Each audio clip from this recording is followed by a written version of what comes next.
Today's lecture is about firefighting system. To understand the firefighting system, we must understand what is a fire. So we actually need three essential things to generate a fire. First thing is fuel, which is combustible gas or liquid or solid. Then there must be oxygen.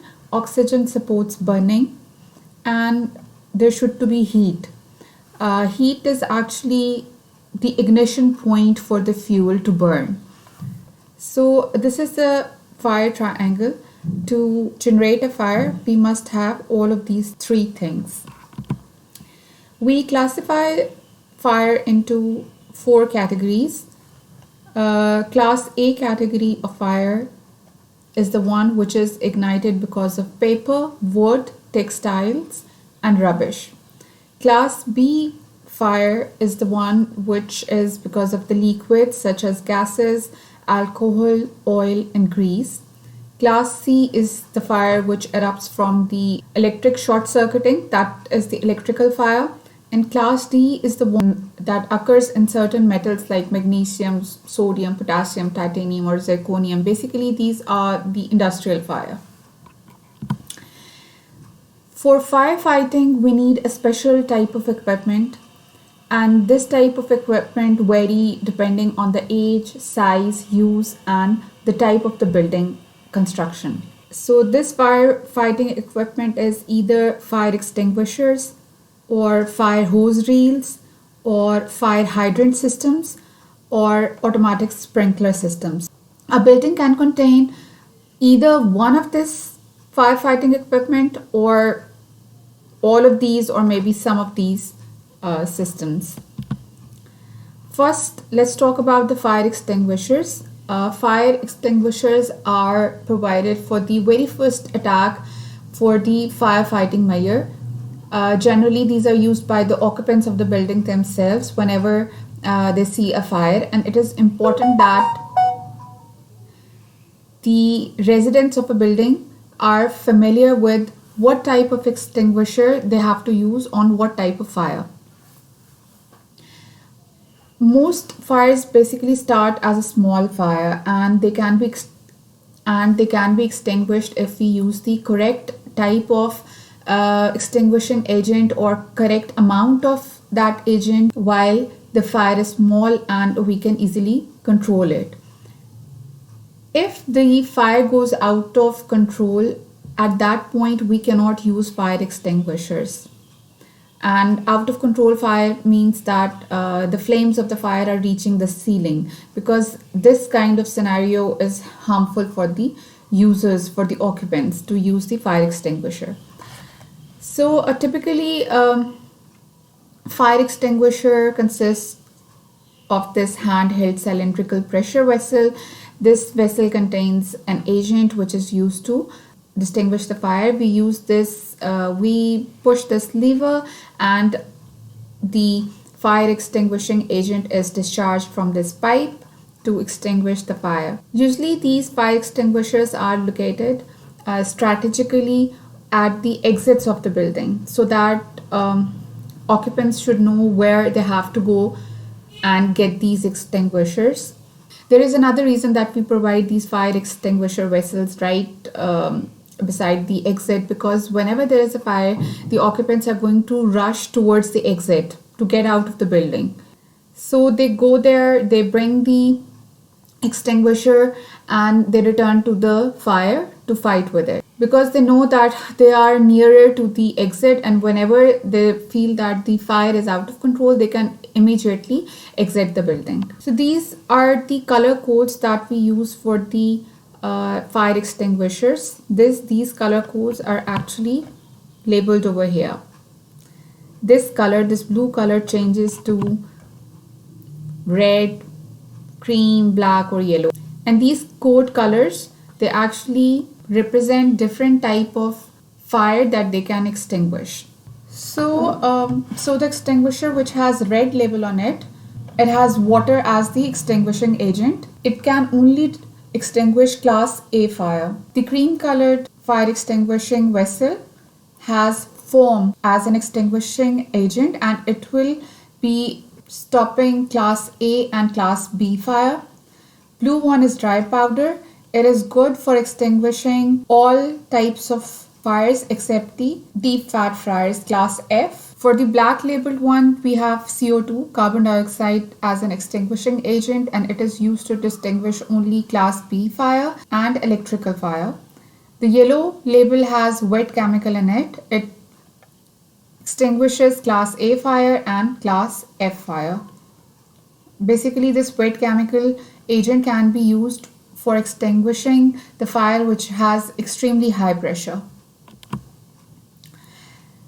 The next equipment is fire hose reels. This is the second equipment that comes after the fire extinguishing agents. These hose reels are located at a strategic places in the buildings to provide a reasonable access and controlled supply of water for fire extinguishing. They broadly fall into two categories, manual ones and automatic ones. The difference between manual and automatic fire hose reels is that the manual fire hose reel will have water supply that you need to turn on and turn off using a water tap. Whereas automatic hose reel works on its own. As soon as you pull off the hose reel for like usually less than full 2 turns, the water will start coming immediately. And so both the manual fire hose reel and the automatic fire hose reel, they can be either fixed or swinging. With the swinging type, we mean that the reel, let me show you, this is the reel that we talk about. So this reel can be aligned automatically in that direction where we pull it, which can make the placement of the reel really faster. Fixed one cannot be aligned automatically. You have to manually align it. So when we are stowing the fire hose reel, when we are taking the reel off, it is important that we first attach this nozzle to the hose reel valve, and then we close the hose reel valve and then open the nozzle to relieve any pressure in the wound hose. So the standard length of this reel is usually 36 meters when it is fully extended, and it can deliver up to 0.33 liters of water per second, and that is the minimum. It can deliver more than that depending upon the pressure of the water and depending upon the water storage that we have specially designed for the fire hose reels. They can shoot the water up to 75 to 100 feet straight up. That is the ideal situation. So in practice, the firefighters who are standing on the ground, they rarely try to reach more than 40 feet with these hoses. There are control nozzles that are fitted to allow the water to be directed as accurately as possible, and these nozzles also control the volume of flow. How do we install these hose reels in our buildings? So there are particular requirements for the installation of this reel, and we have to consider the following things when we are installing hose reel. Number one is that water discharge should be at 0.33 liters per second with 220 kilopascals of pressure. This is the minimum.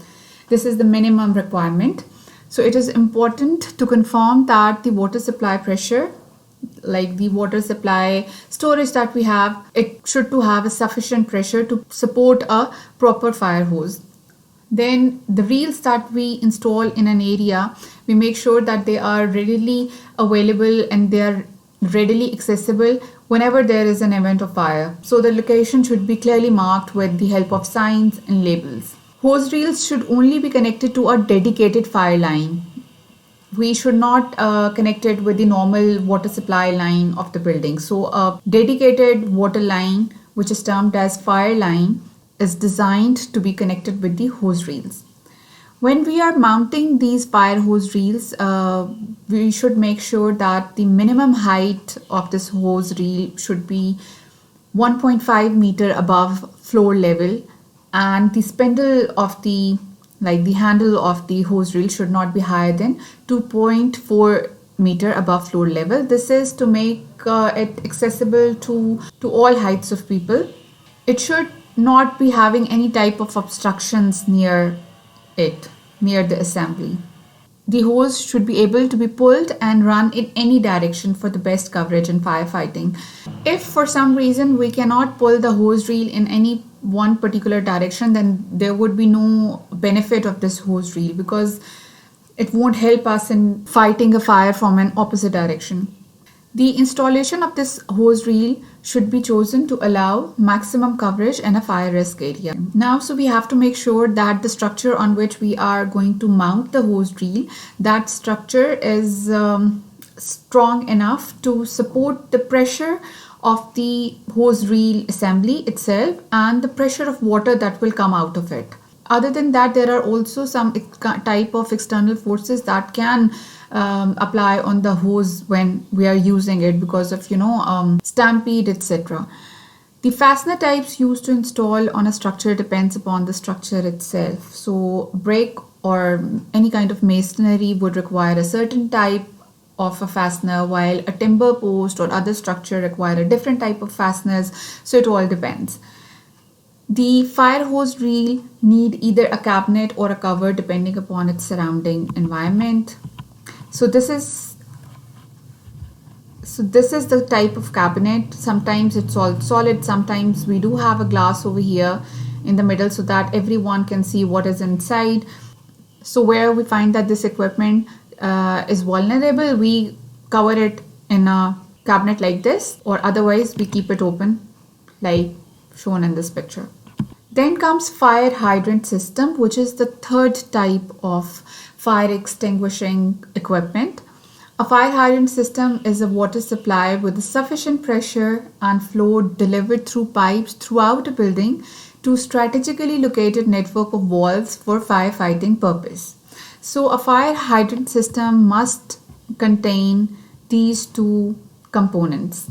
These are the fire hose reels. These are the designated water pipes to which these hose reels will be connected to get water from. The first two fire extinguishing systems that we studied can be used by the occupants of the building as well as by the fire extinguishers. But fire hydrant system is for the sole use of the firefighters only, the trained firefighters, because the pressure of the water that comes out of this equipment is so high that a normal person cannot handle it unless he's trained firefighter, and it can give a serious injury if any untrained person tries to operate it. There are two types of fire hydrant systems.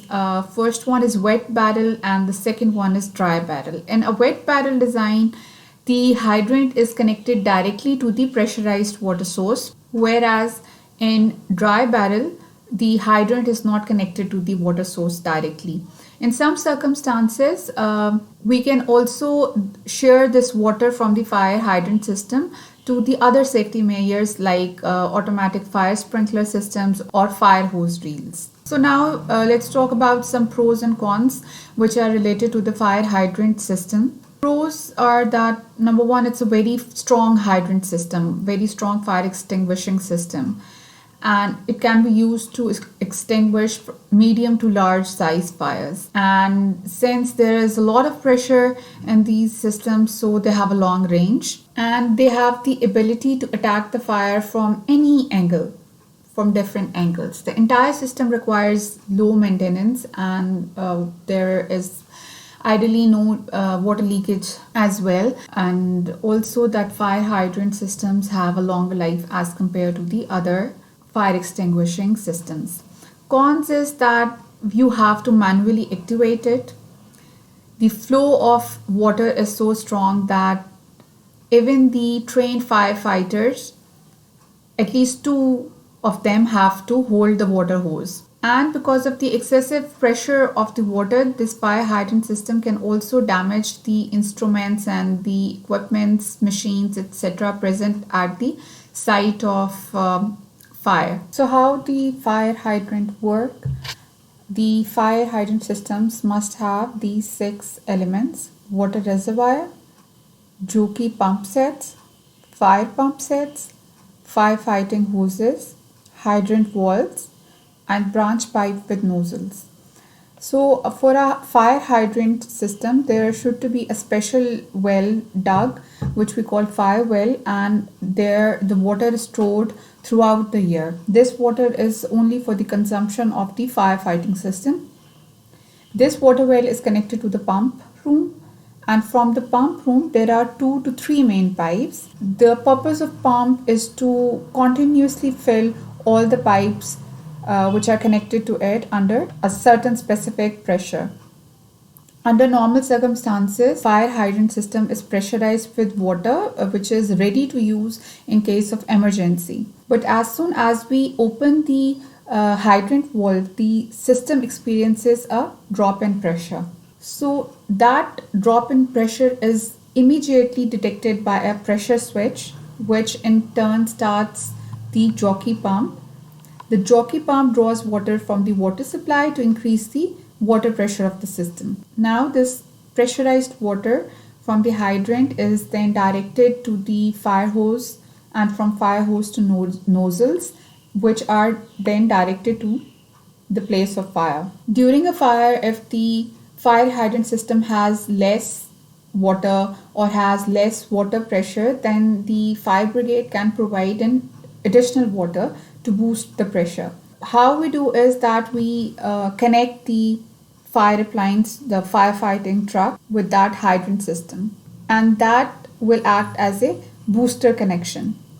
Most fire hydrants are designed to allow more than 250 gallons of water to flow through the hydrant per minute. Sprinkler system, which is the last type of fire extinguishing system, this is the active fire protection method, which has a water supply system having an adequate amount of pressure according to the flow rate to a water distribution pipe system to which the fire sprinklers are connected. As we discussed in the start of the lecture that time is very essential to control the fire. So automatic sprinkler systems are the one which are the most reliable methods when it comes to controlling the fire when it's small. Usually these sprinkler systems are automatic, and they offer state-of-the-art protection of life and property from the effects of fire. The sprinkler heads that are available nowadays are kind of 20 times more sensitive to fire than they were almost 10 years ago.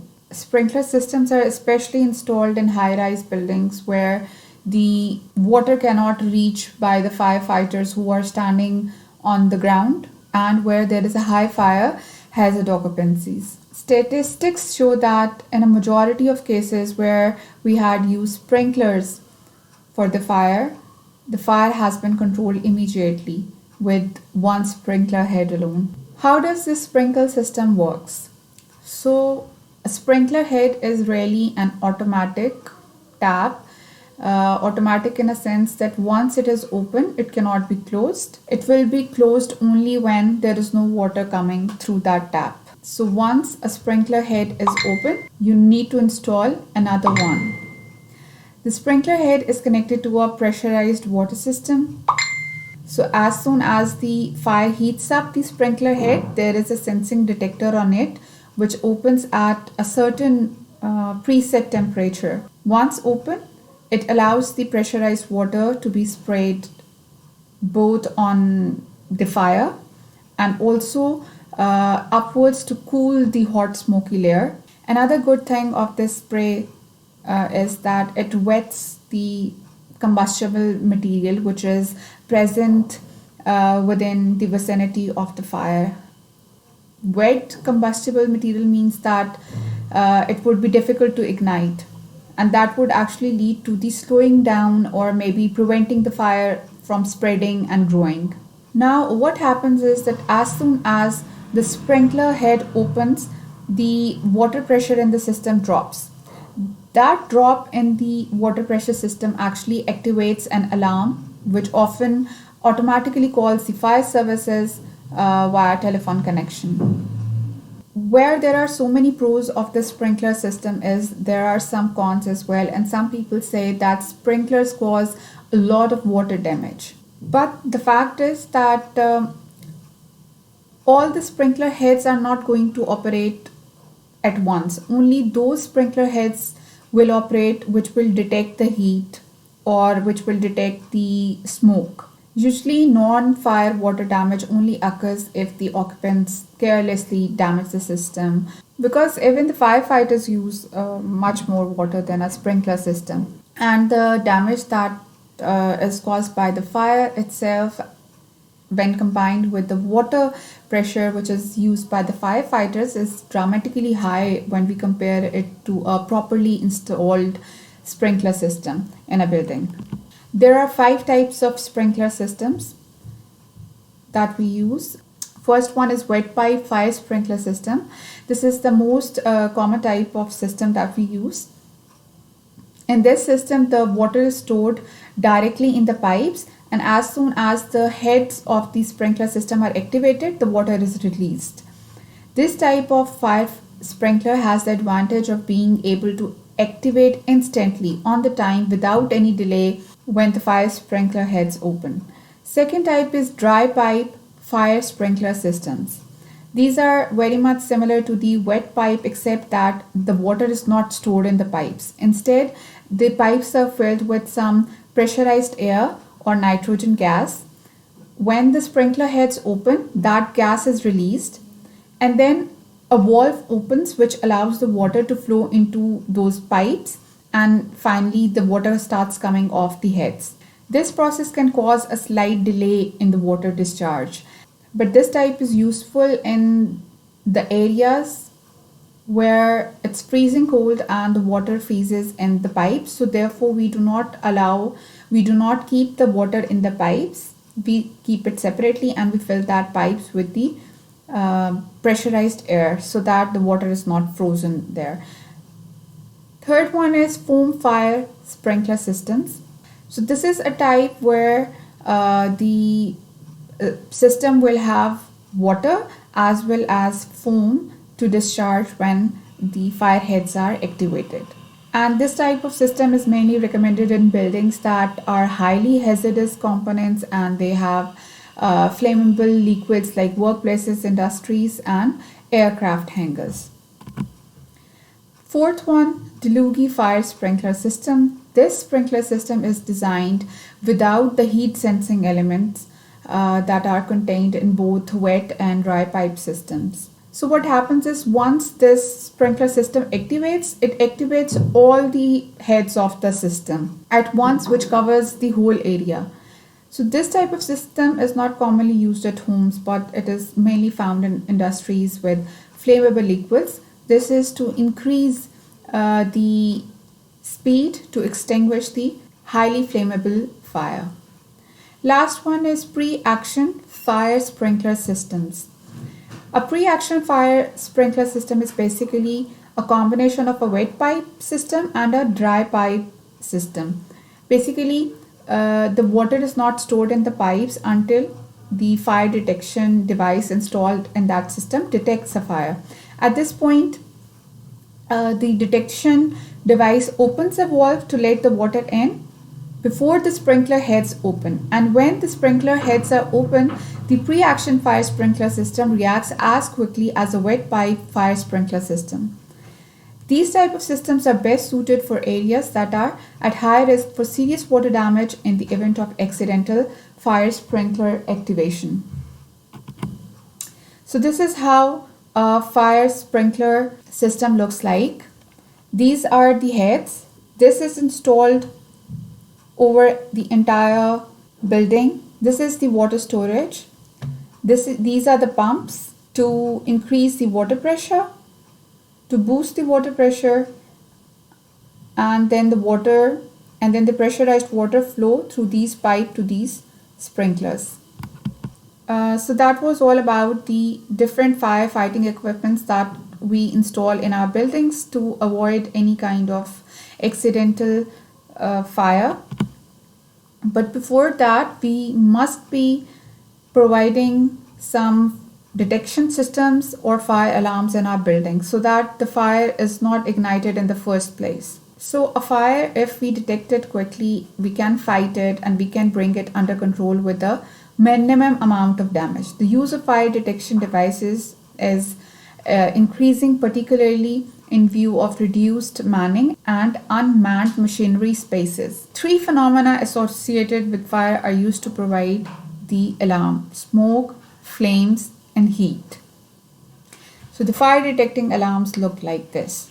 They operate either by detecting the smoke, or by detecting the flames, or by detecting the heat.